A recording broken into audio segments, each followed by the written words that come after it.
What's up everyone, I'm David Warren and welcome back to this week's video. In today's video, I'm going to share with you my group's DNAP project at the National University School of Nurse Anesthesiology. This is a culmination of about 2 years of really hard work, and this is my group's project. I hope you enjoy. Hey everyone, welcome to this presentation on the influences of nurse anesthesia resident-led initiatives on emotional well-being and resident retention rates. This is our scholarly doctoral project for the National University Nurse Anesthesiology Program. Nurse anesthesia residents undergo a demanding 3-year doctoral education to become nurse anesthesiologists. This challenging journey can lead to significant stress, anxiety, and depression among residents. To address these issues, National University has implemented several quality improvement initiatives in the nurse anesthesia program since 2022. This project aims to evaluate how these changes have affected the residents' mental health and retention rates throughout the program. And through this evaluation, we really hope to gain insights into the effectiveness of these improvements and identify areas for further support and development for nurse anesthesia residents in the National University Nurse Anesthesiology Program. This is our PICO question for the doctoral project. Our population is nurse anesthesia residents at National University's Nurse Anesthesiology Program. The intervention is National University, or NU, Expanded Student Success Resources, the Nurse Anesthesia Program, or NAP, new initiatives, and nurse anesthesia resident, or NAR-led initiatives that began with Cohort 4. Our control group is the previous NU Student Success Resources, the former NAP systems, and the absence of NAR-led initiatives. Our outcomes are depression, anxiety, and stress scores as measured by the DASS, and our time frame is the 3-year Doctor of Nurse Anesthesia Practice program. And the question would read, for nurse anesthesia residents at National University, are the National University Expanded Student Success Resources, the Nurse Anesthesia Program new initiatives, and NAR-led initiatives more effective than previous NU Student Success Resources, the former NAP system, and the absence of NAR-led initiatives on decreasing depression, anxiety, and stress scores as measured by the DASS in those attending a 3-year Doctor of Nurse Anesthesia Practice program. In this section, we're going to analyze the literature we found relevant to our project. We utilized several databases to widen our search, including the AANA, CINAHL, and PsycInfo. Our goal was to find research and recency of 10 years. The first article by Foley and Lancelota Rangley wrote, "Stress Reduction Through Mindfulness Meditation in Student Registered Nurse Anesthetists." The purpose of this study was to identify if mindfulness as a stress reduction tool was effective in decreasing SRNA's DASS scores after a 10-day trial. The findings for the study showed significant reductions, P of less than 0.01, in depression and 32% in anxiety and 47% in stress. This article demonstrates the positive impact on intervention reducing NARS stress and anxiety scores via DASS-21. The next article by Zhang et al. Wrote, "Frontline Healthcare Workers, Mental Distress, Top Concerns, and Assessment on Hierarchy of Controls in Response to COVID-19, a cross-sectional survey study." The purpose of this article was to explore whether health professionals working on the front lines during COVID-19 showed symptoms of depression and how their concerns could be better addressed through workplace responses, state government, and federal government. The findings for this study showed that frontline workers during COVID-19 displayed symptoms of depression, and the concerns should have been better addressed in their workplace by the state and federal government. Zhang et al. Provide recommendations on how to improve healthcare workers physically and mentally throughout the pandemic. This study provides insight on how we can better address issues in the workplace affecting healthcare workers mentally during stressful situations. Liu et al. Wrote, "Evaluations of healthcare providers' perceived support from personal, hospital, and system resources. Implications for well-being and management in healthcare in Montreal, Quebec during COVID-19. The purpose of this article was to identify resources that could mitigate stress and maintain the healthcare provider's well-being. The findings were that healthcare providers and more hospital support and resources reported less psychological distress symptoms, burnout, and intentions to quit. This study shows counseling services were perceived as useful but often underutilized. Villarreal, Zagara et al. Wrote Depression, Post-Traumatic Stress, Anxiety, and Fear of COVID-19 in the General Population and Healthcare Workers. Prevalence, Relationship, and Explicative Model in Peru. The purpose of this study was to determine the fit of the fear model to COVID-19, anxiety, and post-traumatic stress, and determine which model best explains the relationship between depression and the triad of fear, anxiety, and post-traumatic stress in both groups. The findings from the study found a high overall prevalence of depressive symptoms of 16%, anxiety of 11.7%, and post-traumatic stress of 14.9%. From the study, we tied in mental health issues into the study. Lenzo et al. Wrote Depression, Anxiety, and Stress Among Healthcare Workers During COVID-19 Outbreak and Relationship with Expressive Flexibility and Context Sensitivity. The purpose of this study was to determine if there was an association between depression, anxiety, and stress symptoms in healthcare workers, and the role of expressive flexibility and context sensitivity as markers of resilience in realizing reported symptoms. The findings from this study determined that approximately 10% of participants reported moderate to extremely severe depression, anxiety, and stress symptoms during COVID-19 lockdown. The study showed the usefulness of utilizing a longitudinal study, allowing us to model after it. Hogg et al. Wrote Workplace Interventions to Reduce Depression and Anxiety in Small and Medium-Sized Enterprises, a Systemic Review. The purpose of this study was to identify workplace interventions to reduce depression and anxiety in small and medium-sized enterprises. The findings from the study showed preliminary evidence indicating CBT-based interventions can be effective in targeting symptoms of depression and anxiety in small and medium-sized enterprise employees. From the study, we utilized the interventions for depression and anxiety in the workplace for nurses. Key and Hong wrote Factors that Affect the Health Status of Healthcare Providers, a cross-sectional design. The purpose of this study was to explore the factors that affect the health status of healthcare providers. The findings from the study showed healthcare providers with health issues had higher work stress, less resilience, and less social support from their healthy counterparts. Workplace stress was identified as the biggest factor affecting the health of healthcare providers. From the study, it emphasized the importance of taking care of healthcare providers and maintaining their health through reduction in stress and anxiety in the workplace. Sampson et al. Wrote The Mind, Body, Strong Interventions for New Nurse Residents, 6-month effects on mental health outcomes, healthy lifestyle behaviors, and job satisfaction.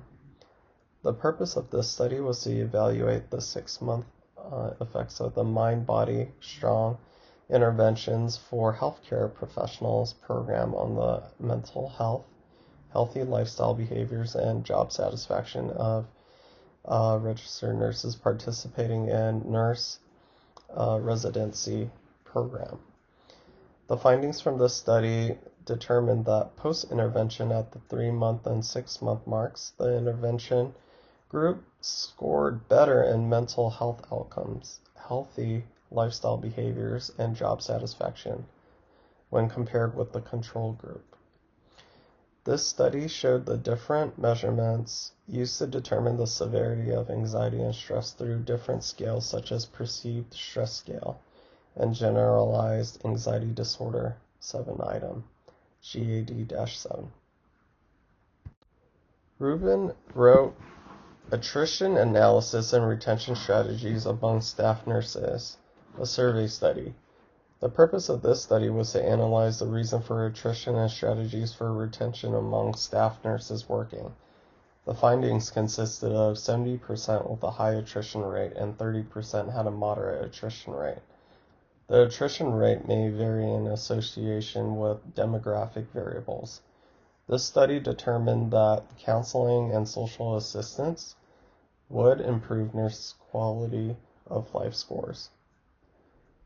Schattenhofer et al. Wrote, Job-related meaningfulness moderates the association between overcommitment and emotional exhaustion in nurses.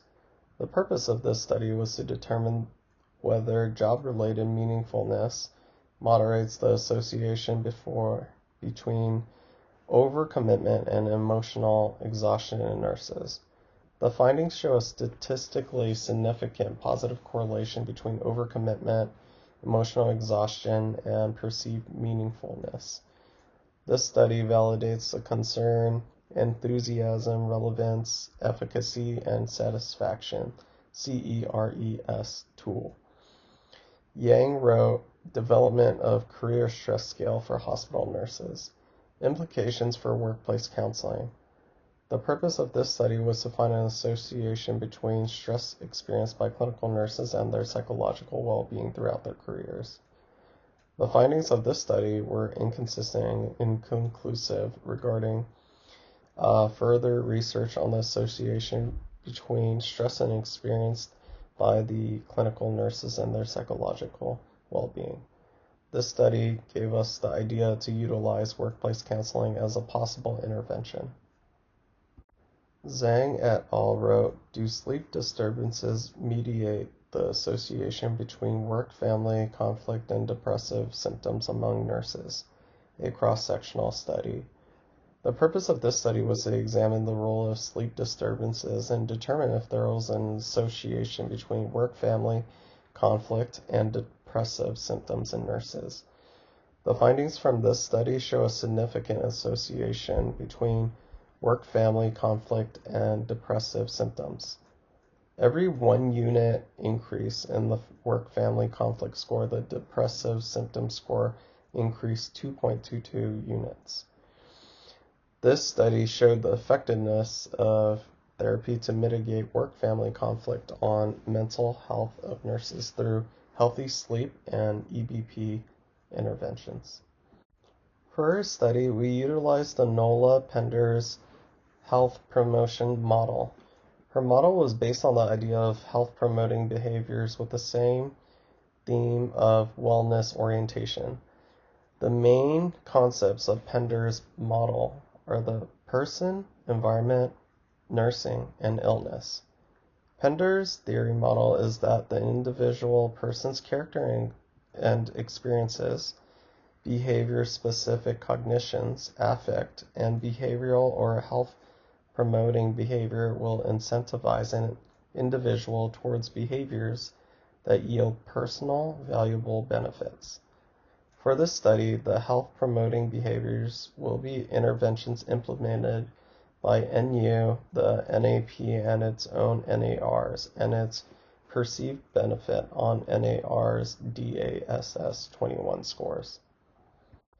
Our project utilizes a descriptive cross-sectional design to examine if there is a relationship between expanded NU student success resources, nurse anesthesia program initiatives, and NAR-led initiatives on NAR's DASS. Data collection was accomplished through an online survey system. The surveys were collected over a 1-month period in August of 2023.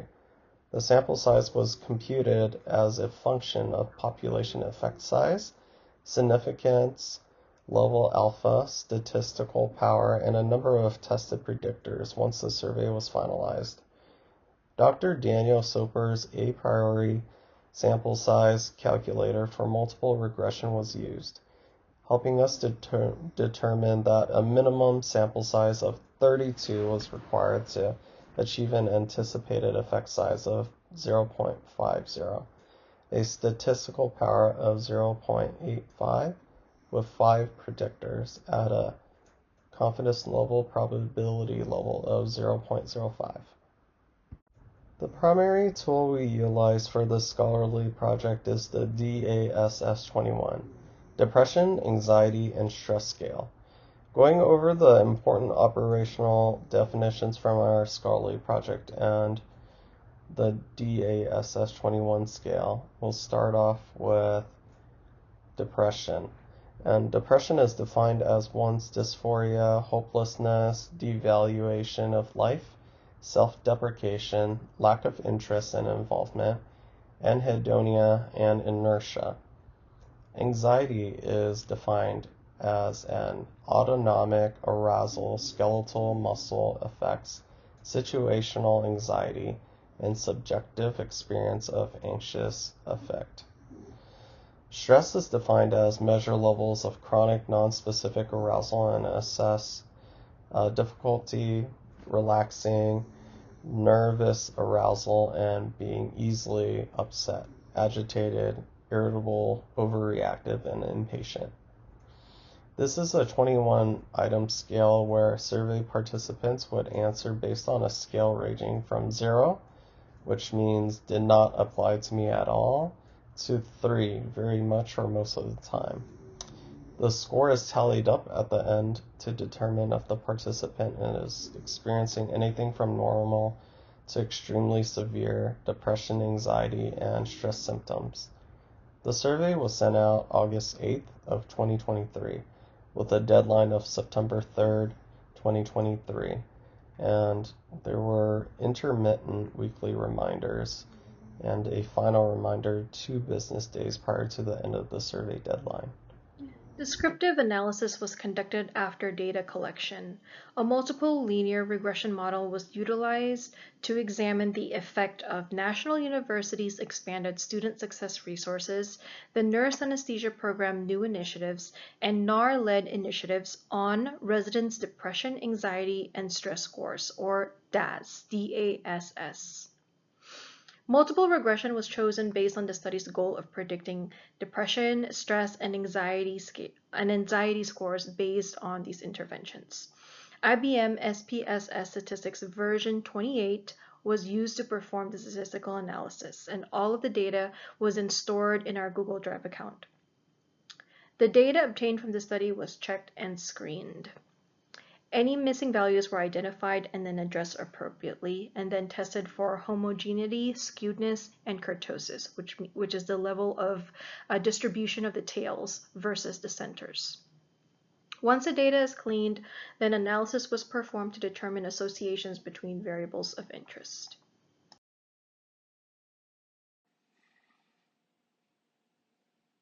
Once our time frame had been completed, we went ahead and reviewed the data. We'd found that 35 nurse anesthesia residents from cohorts 3, 4, and 5 had responded to our survey. 9 were from cohort 3, 16 were from cohort 4, and 10 were from cohort 5. This exceeded our minimum required sample size of 32 participants. We were fortunate in that there was no missing data and no errors in the data were detected. We did have a few outliers, but they were found to be valid and included in our study. We then went ahead and examined and assessed our data for linearity, normality, and homoscedasticity. We used scatter plot matrices and found no distinct patterns to be present. We also performed a preliminary regression to create residual pros for normality and homoscedasticity, and the histograms were mostly normally distributed, as you can see here. The same held true for our PP plots, although some deviation from the line is noted, nothing considered to be extreme. We then went ahead and performed a multiple regression for each independent variable, being depression, anxiety, and stress, by using the enter method. So when looking at depression for cohort 3, we had found that National University Student Success Resources, mentors, student-led academic and social activities, professional meetings, and NPS scores were all statistically significant at a p of less than 0.5. The best predictor of depression was attending student-led academic activities and resources with a t-statistic of 54.41 and a p of 0.012. For cohort 4, the only predictor of depression is attending or utilizing student-led academic activities and resources with a t-statistic of 2.613 at a p of 0.035. That, however, concludes what we were able to find statistically significant. As you can see, we were unable to find a statistically significant predictor of depression for cohort 5, and then for all 3 of the cohorts, we were unable to find any statistically significant predictors of anxiety or stress. So in our survey, as shown, we had asked our respondents many other questions other than simply the depression, anxiety, and stress score. With that, we wanted to see if any of those variables and their answers were correlated with our independent variables of interest. So Pearson's correlations were performed to see if any relationship existed. Those results are here, and for the independent variable of depression for cohort 3, you can see that both attending and utilizing student-led academic activities and resources and how often they talked with their mentors were correlated with depression. For cohort 4, utilizing personal support resources and attending or utilizing student-led academic activities and resources were correlated with depression. For cohort 5, utilizing personal support resources were correlated with depression. Now for anxiety, for cohort 3, attending or utilizing student-led academic activities and resources and how often they talked with their mentors were correlated with anxiety. For cohort 4, utilizing personal support resources and attending or utilizing student-led academic activities were correlated with anxiety. For cohort 5, attending ANA or CANA meetings or how often they talked with their mentors were correlated with anxiety. Now jumping over to the independent variable of stress, we can once again see that attending or utilizing student-led academic activities and resources and attending national and state meetings were correlated with stress. For cohort 4, utilizing personal support resources and attending or utilizing student-led academic activities and resources were correlated with stress. And finally, for cohort 5, attending or utilizing student-led academic activities and resources or attending social activities hosted by the Nurse Anesthesia Program were correlated with stress. Based on the project findings, the 5 most important areas of focus for NARS with higher depression, anxiety, and stress scores are student-led academic activities and resources, personal support resources, talking to assigned mentors, social activities hosted by the Nurse Anesthesia Program, and attending AANA/CANA meetings. For student-led academic activities and resources, establishing student-led academic initiatives can involve forming committees or task forces responsible for organizing study groups, review sessions, and peer tutoring programs. These activities can be facilitated through online platforms and in-person meetings to accommodate diverse learning preferences and schedules. For personal support resources, implementing personalized support resources entails developing mental health and wellness programs tailored to the specific needs of NARS. This includes providing access to counseling services, stress management workshops, and other online resources for self-care practices. Collaboration with mental health professionals and wellness experts can ensure the delivery of effective evidence-based interventions. Thirdly, mentorship programs. Facilitating regular communication between NARS and their mentors is essential for providing guidance, encouragement, and emotional support. Implementing mentorship programs involves matching NARS with experienced mentors, establishing structured meeting schedules, and providing training for mentors to effectively support mentees' mental well-being. Social activities. Organizing social activities hosted by the Nurse Anesthesia Program can promote camaraderie, reduce isolation, and improve overall morale among NARS. Implementing strategies may include planning team building events, recreational outings, wellness retreats, and other social gatherings designed to foster connections and build a sense of community within the program. Lastly, attending CANA or AANA meetings. Encouraging NARS to attend professional conferences such as AANA/CANA meetings can provide valuable opportunities for networking, learning, and professional development. Implementation strategies can involve providing financial support, organizing group trips, offering continuing education credits, and facilitating networking opportunities to enhance NARS participation and engagement within the program.